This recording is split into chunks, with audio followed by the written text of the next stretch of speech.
Muito bem-vindos a mais um vídeo do canal do Instituto Antítese, irmãos.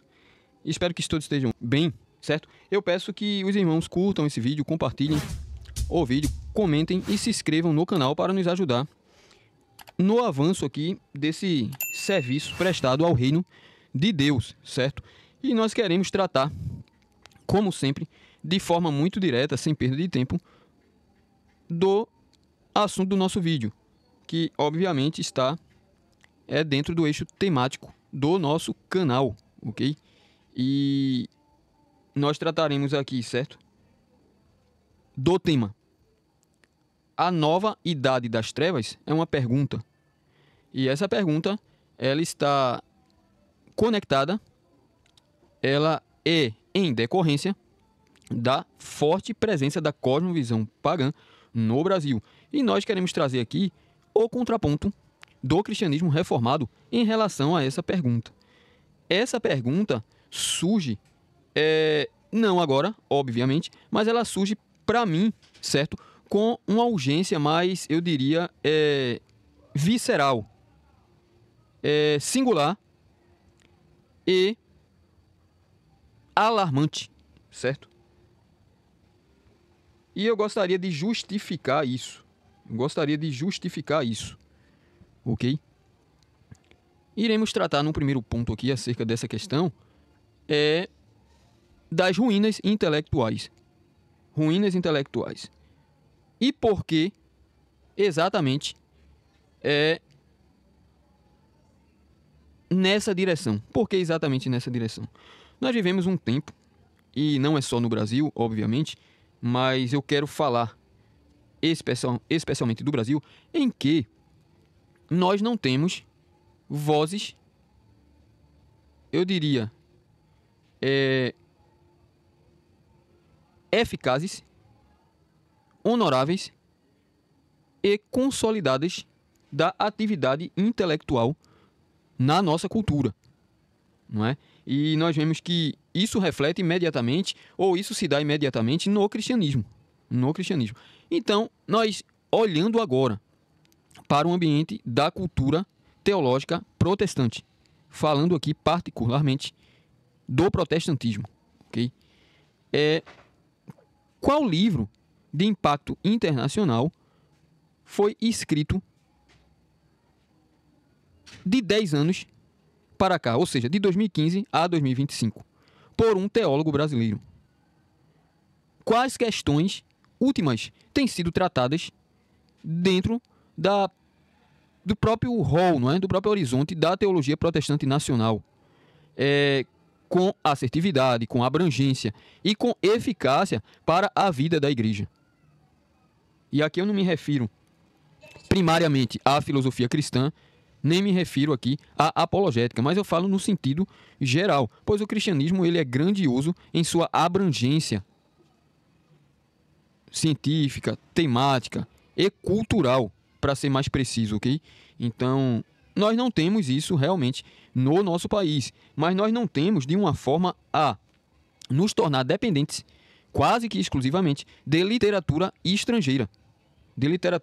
Por exemplo, eu não li 4 teólogos brasileiros. Todos os demais teólogos que eu li são estrangeiros, que são estrangeiros, né? Então, exatamente por essa questão. Ou seja, nós vivemos uma época, certo? Lotada, saturada de informação, dados, pesquisas, acessos a instituições, a organizações, a associações, a grupos, a institutos, a literaturas, não é? E aqui no Brasil mesmo, ok? E, no entanto, nunca se leu tão pouco e nunca se leu tanta porcaria produzida pela mentalidade submedíocre dessa geração tecnosocial. Então, eu conheço poucos cristãos que leram as Institutas de Calvino e são reformados. Eu conheço poucos cristãos que leram alguma obra de Agostinho. Eu conheço poucos cristãos, mais ainda, que leram alguma obra do Hermann Doiver ou do Hermann Bavinck, somente para citar alguns nomes eminentes da tradição reformada. ok? E o impacto disso é um impacto extremamente negativo, porque eu estou mais do que convencido, eu estou plenamente convicto, irmãos, de que o auge da intelectualidade cristã se deu no passado e não se dá hoje, na contemporaneidade, no nosso presente. Não se dá. E não se dá por pelo menos duas razões aqui, ok? Para a gente ir para o próximo ponto também aqui do nosso vídeo. Primeira razão é para justificar essa minha afirmação. A formação teológica e intelectual no Brasil e no Ocidente contemporâneo, ela sofreu um déficit, ela sofreu uma decadência ainda não totalmente pesquisada e conhecida.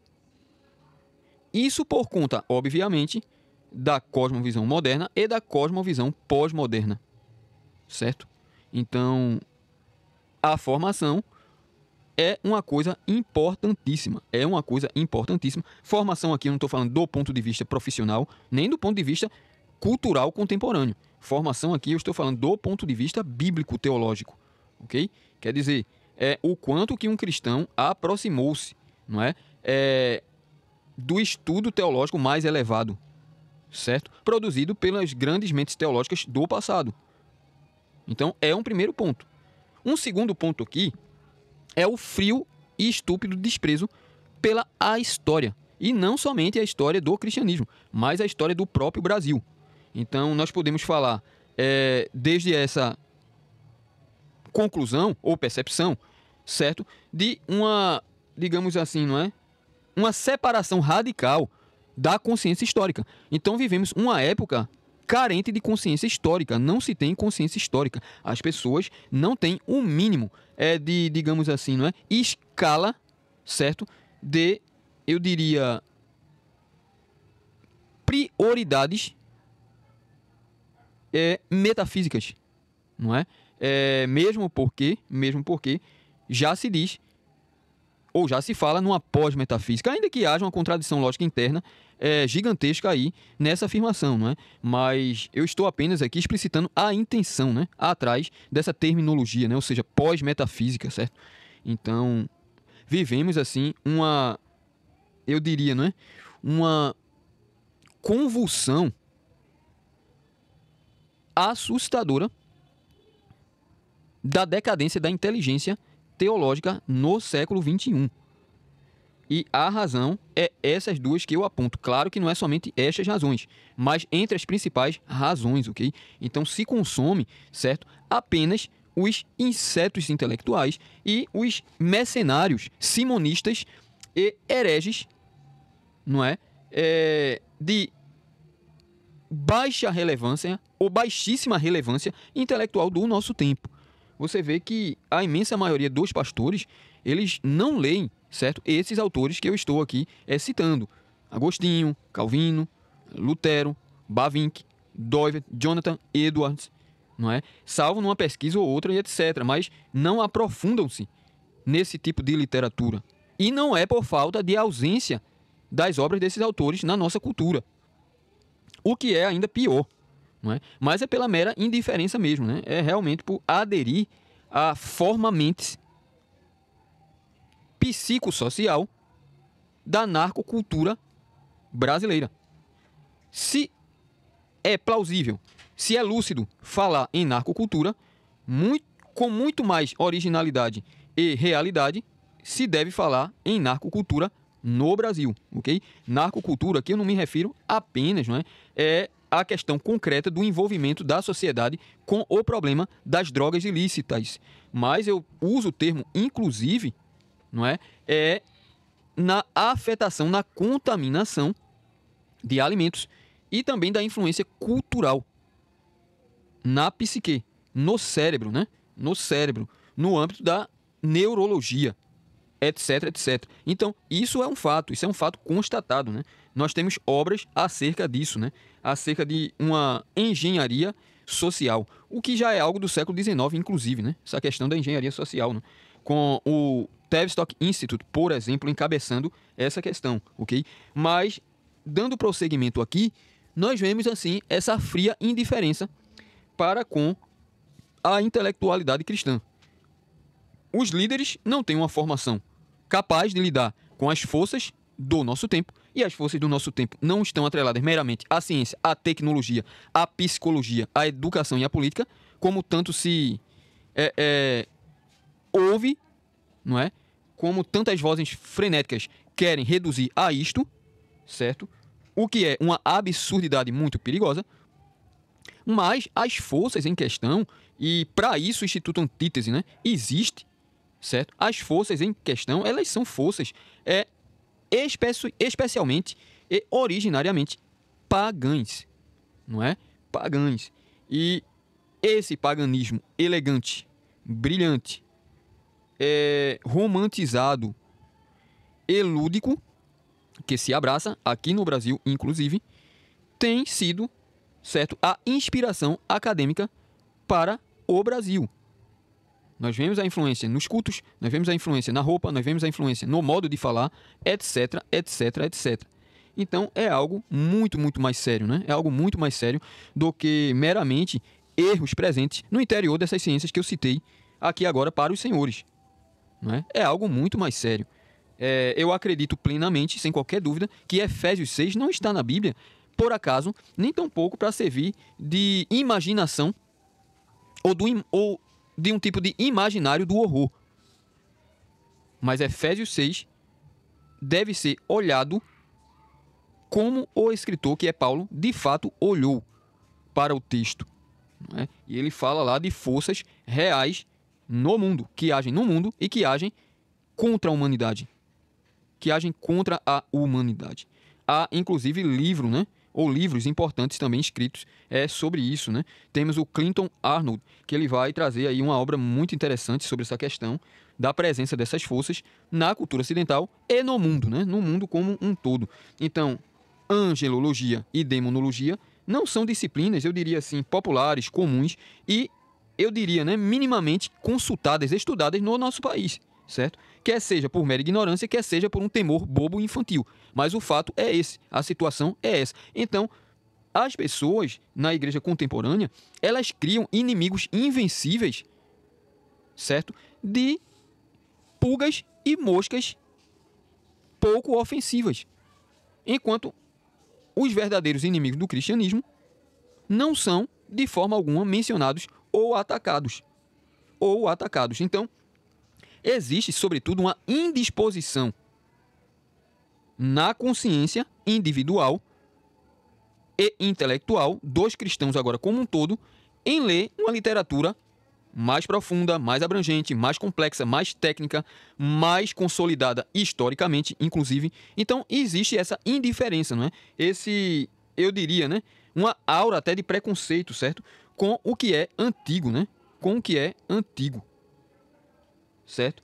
É exatamente aquela questão do argumento ad annis, que é a falácia da antiguidade. Aquilo que é antigo está ultrapassado, está velho, está caduco, está atrasado, está inexato, impreciso, é irrelevante, não fala para a nossa nova situação, etc, etc, etc. Quando, na realidade, as pessoas que pensam dessa forma, por exemplo, ao consultarem a produção, não é? A tradição agostiniana, é porque nunca se deram o trabalho, estão imensamente distantes de poder entender a grandeza da mente de Agostinho. Certo? Simplesmente as pessoas tratam Agostinho ou Calvino ou mesmo qualquer escritor secular também do passado. E do passado eu falo pelo menos de 100, 200 anos atrás. Né? As pessoas tratam, por exemplo, um Cornélio Van Til, que não faz nem um século que faleceu, né? Mas por ele ser importante também para mim, eu cito, as pessoas tratam no Brasil um Cornélio Van Til como se estivesse tratando um Silas Malafaia, um Leandro Carnal, não é? Vamos dizer, deixe-me pensar aqui como exemplo aqui, né? Eu não conheço tanta gente assim aqui no Brasil, né? Que um Ariano Suassuna, certo? Um Edir Macedo, né? Um Michel Foucault, na melhor das hipóteses, né? Um Leonardo Boff, certo? Um William Lane Craig, não é? Ainda dentro dessa questão da melhor das hipóteses, entendeu? Porque não conhecem Van Til. São incapazes de conhecer Van Til. e não têm consciência dessa sua incapacidade, porque estão afogados pelo espírito da cultura neopagã. Quando você for ler Van Til com seriedade e com alguma maturidade, você perceberá, certo? O extremo rigor intelectual e bíblico-teológico da apologética vantiliana. Então, é um autor de uma complexidade imensa e de uma importância, eu diria, fundamental sobre todos os aspectos da filosofia e da teologia. Ele era teólogo e ele era filósofo, não é? Ele é um holando-americano, certo? Que foi morar nos Estados Unidos, formou-se lá, e ele é também um dos fundadores de um dos maiores seminários reformados do mundo, que é o Westminster Theological Seminary, certo? É juntamente com o John Gresham Machen, o John Murray, etc, etc. Então, é um homem que merece a nossa atenção, certo? É um homem que merece a nossa atenção. Então, eu penso que, de fato, existe uma delinquência intelectual contra a intelectualidade cristã estabelecida por Cristo no passado, no pensamento teológico atual. No pensamento teológico atual. Não estou falando aqui do mundo pagão, nesse sentido. Eu estou falando aqui que cristãos ativamente e a liderança cristã protestante no Brasil, ao não ter um preparo adequado, rigoroso, sério, abrangente da teologia, já por não possuir uma consciência teológica forte, consistente e séria, trata as maiores mentes do cristianismo, certo? Relacionando-as aos estúpidos palradores da teologia fragmentada e antibíblica de nosso tempo. Então isso é algo extremamente insatisfatório. Então esse vídeo tende a ser, certo, um manifesto contra esse tipo de postura. É necessário abandonar a estupidez intelectual, ou, para usar o Rushduni, a esquizofrenia intelectual de nossa época. Se quisermos, de fato, tomar o leme da história do Brasil. Sobretudo a história intelectual, porque, de fato, não se entende também o papel do intelectual na cultura, não é? Ou a não ser no âmbito acadêmico, né? As pessoas acham que o intelectual ele existe para produzir, certo, a discussão acadêmica, para manter a saúde da academia, etc, etc, etc. Quando a academia nada mais é do que uma expressão da atividade intelectual, não é o fim da atividade intelectual, o que é muito diferente. Então é necessário pontuar isso aqui, certo? Com a firmeza, eu diria, do aço valeriano, ok? Então é necessário afirmar isso aqui. Nós precisamos readquirir a consciência histórica da tradição reformada, se quisermos realmente compreender o que está ocorrendo no nosso país. Nós devemos nos desintoxicar e frear um pouco desse consumo de cursos, de literatura contemporânea, de lives, de workshops, de aulas e etc, etc, para olhar pelo menos um pouco para o passado, certo? Porque o presente, ele é produto direto do passado. Essa lógica ela é implacável e incontornável, certo? Então, se você pensa que a história é coisa para velho, é coisa enfadonha, digamos assim, produto ou mero produto, né, da curiosidade ou da politicagem, você está absolutamente enganado. É necessário você abandonar a esquizofrenia intelectual que ataca a sua mente. É necessário você parar de acreditar que qualquer cristão hoje, na situação cultural do Brasil, ir ao culto no domingo, ouvir um sermão, ele está pronto para enfrentar as forças maléficas, diabólicas presentes na cultura, na sua cotidianidade de sua vida individual. Seja na faculdade, seja na sua casa, seja na sua vizinhança, seja no clube, seja no seu trabalho, porque não é suficiente. O sermão de domingo, ele é um direcionamento, ele é uma edificação contextual para você. Ele não é a armadura de Deus de Efésios 6. Então não podemos confundir as coisas. Nós devemos acordar, nós devemos assumir o nosso estado de ignorância, certo? E esquizofrenia intelectual. Ao rejeitarmos a consciência histórica e as grandes mentes teológicas do passado cristão. Caso contrário, não haverá esperança. Note, a reforma protestante só foi possível por um fator, certo? Obviamente, Cristo iluminou os seus servos para olhar a produção teológica do passado cristão. Ou seja, a patrística, os pais, foram amplamente estudados e citados pelos reformadores, não é? Então, eles estudaram ali todo o período histórico da igreja primitiva e readquiriram os tesouros da teologia e aplicaram na sua época. Conosco não vai ser diferente, porque nós não somos, certo, os pais da igreja. Muito pelo contrário, nós somos uma geração extremamente distante, fraca, covarde em relação aos homens do passado. Essa é a nossa realidade. A nossa realidade ela é extremamente cruel do ponto de vista psicológico e do ponto de vista social. Certo? Nós precisamos tomar consciência do que está acontecendo na realidade. Nós não podemos estar apenas, irmãos, digamos assim, satisfeitos, certo? Com o cotidiano da igreja local. Nós precisamos olhar para fora. Nós precisamos olhar para fora. Há uma coisa muito importante que o Herman Bavinck ele vai citar, não é, na sua grande obra Dogmática Reformada, que é exatamente a função apologética da teologia, né? Quer dizer, a teologia ela nasce para o confronto intelectual e cultural. A teologia, no início, né, nos seus primórdios, ela não estava preocupada, certo, com a eclesiologia e nem tampouco, certo, com a piedade pessoal e comunal da igreja. Não é? A teologia não tinha primariamente em seu horizonte de preocupações esses dois pontos. Mas a teologia tinha como ponto propulsor e matriz a cultura e o intelecto. A cultura e o intelecto. Não é? Quer dizer, a redenção cultural e a redenção intelectual. Então, um dos maiores teólogos da cultura do século XIX e XX foi o Abraham Kuyper, certo? E o Kuyper, ele produziu muita coisa. Foi um homem que escreveu 200 obras, né? Até onde eu vi, né? Eu assisti umas aulas do pastor Gianfrancesco, onde ele vai citar esse fato, né? E o Kuyper, ele foi e é amplamente incompreendido. E ele é mais incompreendido ainda no Brasil. As pessoas leem 2 livros do Kuyper e acreditam que já entendeu tudo que ele escreveu, né? E simplesmente desdenha, simplesmente critica, simplesmente deixa para lá e não sabe realmente o pano de fundo, né?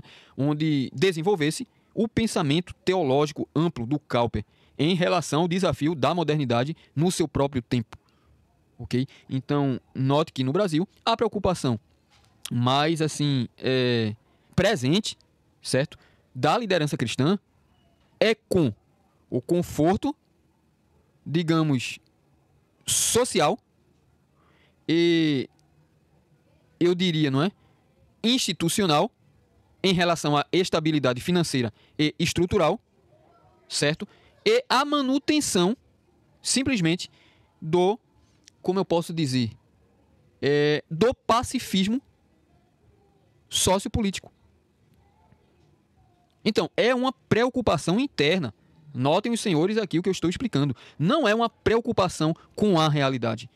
A realidade não é o que ocorre no cotidiano comunal da igreja. A realidade, ela está extramuros.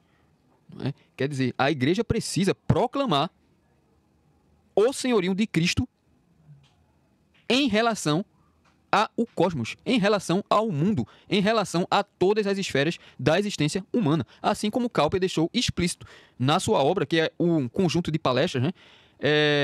A Stone Lecture, certo? Em 1898, na obra traduzida para o português, Calvinismo. Comprem esse livro, Calvinismo. Faz tempo que eu li esse livro. Esse livro é um livro muito importante para você entender um pouco do contexto do Kuyper e ali da Holanda calvinista presbiteriana, certo, irmãos? Então, é muito importante. De fato, é muito importante essa obra. Então, nós vemos que, para fechar esse ponto e nós terminarmos aqui, né, essa primeira conversa sobre essa situação, e numa outra ocasião nós voltamos aqui, né, com a parte 2, se Deus assim permitir, existe, irmãos, uma indiferença, certo, intelectual profunda. Tanto liderança quanto cristãos, eles têm uma espécie de alergia, certo, a leituras difíceis, alergia a confronto cultural, alergia à antítese. Então sustentam um evangelho que não condena mais nada nem ninguém. É um evangelho que simplesmente inclusivo. Não é? É o evangelho que muitos aí até sustentam, né? Voltados aí para o movimento LGBT, como já propuseram, ou se não me falha a memória, já foi feita uma tradução aí para esse movimento, né? Uma tradução bíblica, entendeu? Para esse movimento que é um movimento cuja intenção são daqueles que são inimigos declarados de Deus, não é? E isso, assim, é uma verdade bíblica, não é uma verdade cultural, né? Nós temos que entender uma coisa muito clara aqui. O cristianismo, ele não é produto da cultura. E ele é, menos ainda, um item da cultura. Não, o cristianismo ele é produtor da cultura, não é? Ele é produtor da cultura, como outras religiões também o são, com a diferença essencial de que o cristianismo é transcultural, ele transcende todas as culturas, certo? Então, essa é o fundamento da teologia da cultura, né, reformada, né, de que o evangelho ele é transcultural. O evangelho não está, certo, sujeito aos poderes culturais, ok? Mas transcende-os completamente, né? O outro ponto aqui do vídeo é simplesmente a questão aqui agora da patologia cultural. O que é propriamente uma patologia cultural? Uma patologia cultural é quando uma cultura dissolve-se no multiculturalismo, né? Então, o multiculturalismo é a patologia cultural em sua essência. Por quê? Porque, por exemplo, no Brasil nós não temos uma cultura, nós temos uma fusão, uma sopa cultural, certo? Que procura mais ou menos uma expressão unitária na história, não é? Mas devido à dialética, certo? Presente em todas as cosmovisões, exceto a cosmovisão cristã. Na cosmovisão cristã não existe espaço para qualquer tipo de dialética, né? A cosmovisão cristã ela é totalmente antidialética, ok? Que fique bem claro isso aqui. Então, essa patologia cultural, ou o multiculturalismo, ele dissolve a cultura. E ao dissolver a cultura, certo? A identidade cultural de um povo, ela é sufocada, ela é menosprezada. E mais ainda, ela é totalmente apagada, certo? E assume um significado totalmente inócuo. Totalmente, eu diria assim, acessório, não é? Que não tem qualquer peso, que não tem qualquer sentido ou significado. E por isso o brasileiro, ele ora consome conteúdo americano, quer seja em filmes, quer seja roupas, quer seja alimentos, quer seja produtos, ora consome, por exemplo, bastante da educação francesa, né? Culinária francesa, etc, etc, etc. Ora consome produtos também de Portugal e assim por diante, né? Tanto que aqui no Brasil você vê que existem, né, cidades aí fundadas, né, por alemães, por holandeses, espanhóis, japoneses, até libaneses, né? Em São Paulo tem um bairro aí que foi fundado por libaneses, né? Então você vê que o Brasil, ele não tem força cultural, ele não tem força cultural capaz para mudar o seu próprio destino. Ele não tem força cultural capaz para isso. E MEC, Parlamento Europeu, a elite intelectual brasileira, são simplesmente vítimas dessa situação. Não podem fazer absolutamente nada. Não podem fazer absolutamente nada, a não ser agravar mais ainda o quadro cultural. Enquanto que o cristão, ele se vê, certo? Muitos aí magoados, tristes, até por chamarem um mal de mal, não é? Em alguma ocasião. Onde eu vi recentemente, né, um certo líder, claro que num contexto específico, mas ele comete, ao meu ver, uma ambiguidade, desculpando-se por séculos de ênfase no dogmatismo que o presbiterianismo manteve. Então, esse líder, certo? Que é o Augusto Nicodemos, né? Ele pede desculpa pelo excesso de dogmatismo no presbiterianismo, né? O que eu acho assim uma absurdidade, foi uma fala infeliz ao meu ver. Eu não vi consistência nesse ponto, certo? Eu não vi consistência, porque o dogmatismo bíblico, certo? O dogmatismo bíblico, ele é a fonte da piedade da igreja e não o contrário. A piedade não vem antes, não é? A piedade não vem antes. No cristianismo, a praxis, ela não vem antes do dogma. O dogma assenta a origem e essência da praxis, ou seja, da própria piedade. Então, para mim, isso é um erro assim, muito perigoso, né? Muito perigoso, porque o cristianismo é uma religião do intelecto, uma religião da inteligência, uma religião da revelação, ok? Então, o cristianismo não é qualquer religião. O cristianismo não é um primus inter pares, ok, irmãos? Então, que fique claro aqui, né? A minha insatisfação, que fique assim esclarecido o motivo pelo qual a mediocridade, ou melhor ainda, e pior ainda, né, a esquizofrenia intelectual avançar de forma tão patente diante dos nossos olhos, no nosso tempo. Porque não existe um interesse piedoso que deveria existir pela grandes mentes teológicas e pela história da tradição reformada, certo? Não existe isso. Exemplo, o Philip Schaff e o outro autor, que é muito importante também, certo? Que é o... Eu vou esquecer o nome do autor agora, né? Mas que são, assim... de Merle de Albiney, por exemplo, certo? E o outro autor que é muito... Heiko Oberman, lembrei. O Heiko Oberman. Esses 3 autores. Nós não temos... Do Heiko Oberman, eu não conheço nenhum livro em português. Do Philip Schaff lançaram agora há pouco um único livro, né? Não sei se tem outro. E do de Merle de Albiney tem um único livro, até onde eu sei. Mas o fato é que não tem 5 livros desses grandes historiadores da tradição reformada no Brasil. Certo? Isso não existe no Brasil. Então, assim, nós vemos que existe, sim, certo? Um envolvimento do protestantismo brasileiro, um envolvimento profundo com a questão da iniciativa das Religiões Unidas. Eu fiz 4 vídeos no canal aqui. Vocês procurem assistir esses 4 vídeos para se inteirarem do que é a iniciativa das Religiões Unidas, que é um assunto, eu diria, não só desconhecido, mas aqueles que conhecem esse assunto e querem levar aos púlpitos, esse assunto é proibido nos púlpitos protestantes do nosso país. Não é? Então existe, sim, um exílio positivo, veemente, contra a verdade da situação da religião cristã no Brasil. Não é? Existe muita gente dentro da igreja que tem muito poder eclesiástico e que proíbe, certo, aqueles que Deus levantou para confrontar as forças demoníacas dentro da igreja, em relação à própria igreja, em relação à cultura também. Então, iniciativa das Religiões Unidas, perennialismo, neopaganismo, tecnocracia, nova ordem mundial, são assuntos proibidos nos púlpitos das igrejas protestantes, por ignorância ou por exílio positivo da verdade de Deus. Então, oremos pela igreja. Precisamos estudar a tradição reformada para sairmos da vala intelectual em que se encontra a cultura teológica brasileira. Precisamos voltar às fontes da tradição reformada, irmãos. Precisamos parar de ler idiotas, hereges com títulos eclesiásticos e ler homens de Deus com testosterona teológica e intelectual para nos arrancar de nossa fraqueza e covardia intelectual. Esse é o ponto desse canal, ok? Este é um canal sério, este é um canal que procura descortinar, certo, as obras das trevas. O doce encantamento da cultura pagã no Ocidente. Então, que Deus abençoe os irmãos, aqueles que assistiram o vídeo até o fim. Eu agradeço muitíssimo, orem por mim, irmãos, para que nós possamos continuar aqui com o canal, trazendo assuntos amplamente desconhecidos, mas assuntos essenciais para a saúde da teologia e para a vida cristã, eclesiástica e social no Brasil. Que Deus abençoe a todos em nome do Senhor Jesus.